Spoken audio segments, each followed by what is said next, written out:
Lincoln Mark 8. Replacing the drive shaft due to driveline vibration. Turn this down for you guys. You're gonna have to drop the exhaust and the gas tank. So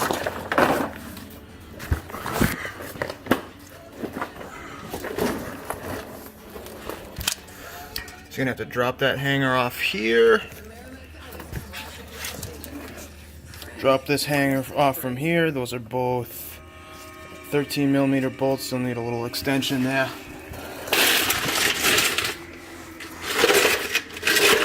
You're gonna have to pull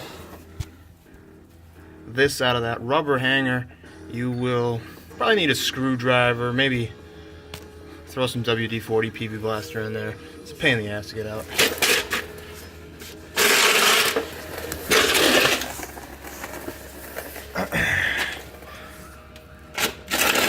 You can see the drive shaft up in there between the exhaust.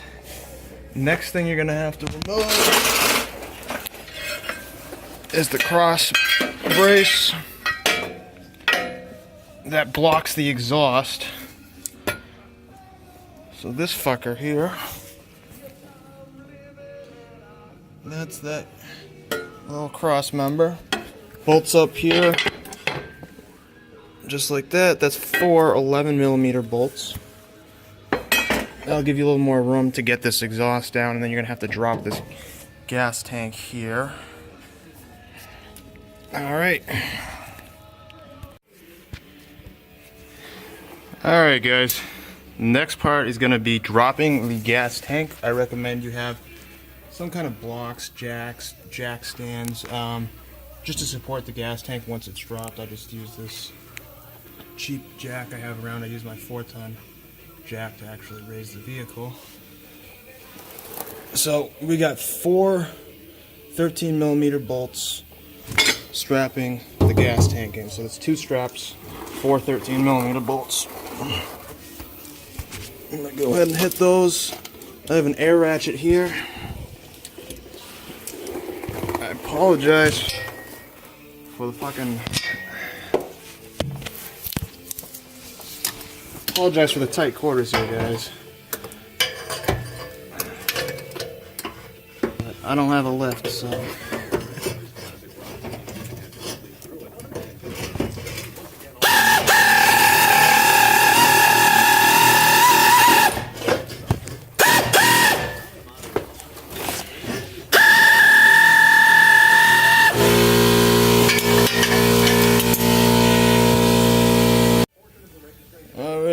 I got the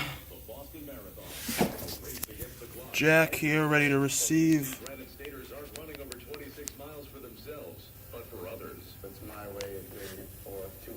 Got the jack ready to receive the gas tank here once it gets lowered. And I'm going to continue to hit these bolts here.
This one's hidden way up here.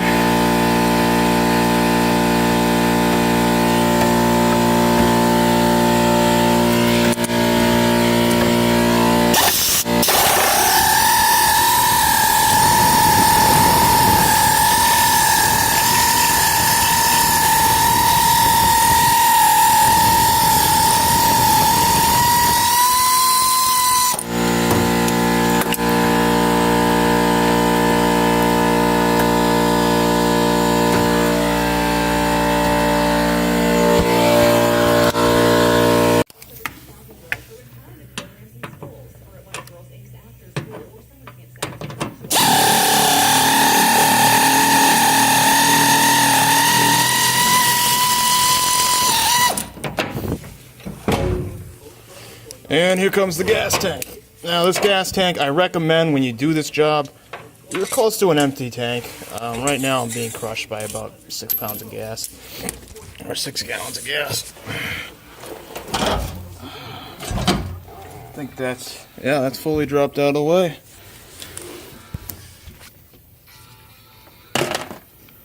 Alright.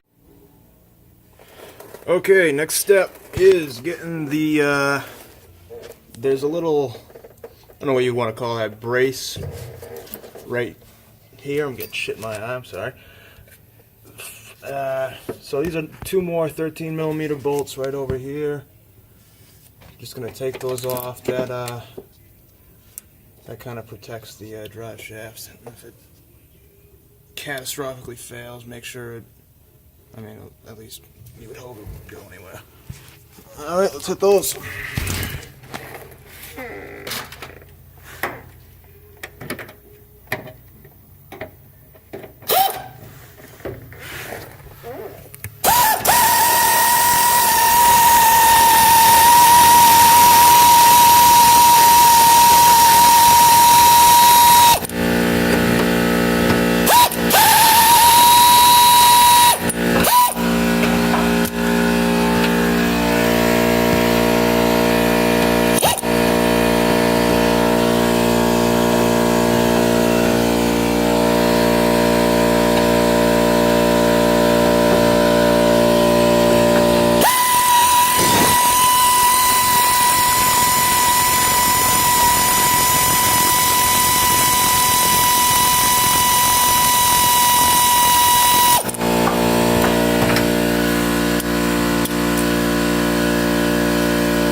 Alright, next step, loosening up the bolts, bolting up the drive shafts to the differential. So right here, what I did was you need a 12-point socket or a 12-point wrench to loosen these 4 bolts here.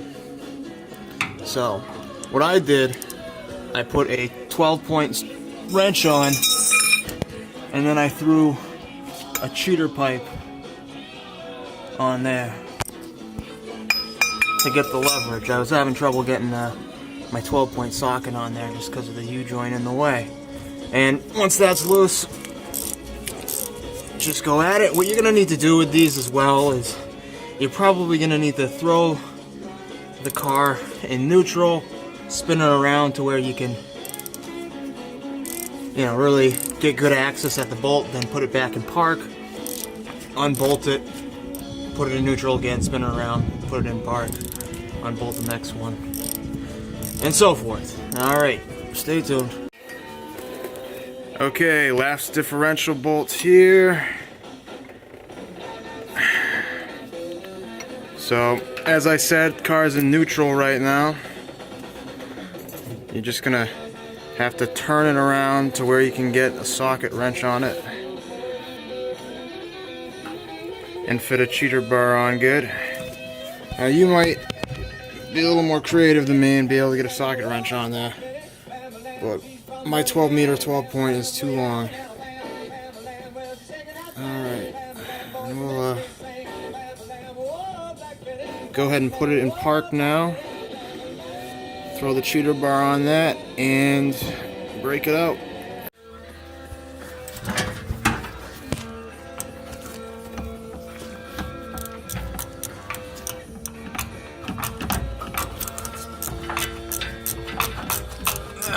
Holding up the gas tank and the phone with one hand. I'm a pain in the ass. Alright, that's the last one.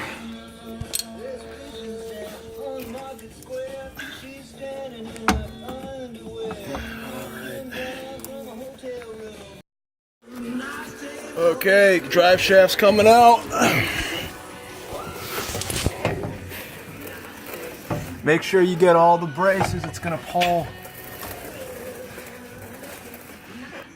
right out of the transmission here. See the tail shaft. I do recommend putting a pan down just in case some tranny fluid comes out, but yeah, it really doesn't look like any came out. Maybe a few drops. Oh yeah, a few drops. And I completely missed it with the pan. Anyways, learn from my mistakes. You're gonna have to fuck around with this gas tank here. Just watch to make sure that these electrical connectors to the fuel pump and all the lines aren't completely taut. You don't want to have the weight of the fuel tank pulling down on these here, so just be mindful of that or disconnect them. I got away without disconnecting them, and you're just gonna have to play with your shaft, folks, and get it out. So I'm sorry, I'm on a creeper right now, so it's pretty damn hard to get it out and get a good picture. So I'll talk to you guys later. All right, guys, got this fucker out. Now I took this out and replacing it because I was getting vibrations at, originally it was 90 to 100 miles an hour. Now it's more like 75, 80. I do a lot of highway driving, so it's kind of unacceptable. So this is a two-piece drive shaft. They went to this in late 93, 94, up to 98. That's how you can tell it's a two-piece, that gap right there, two-piece aluminum.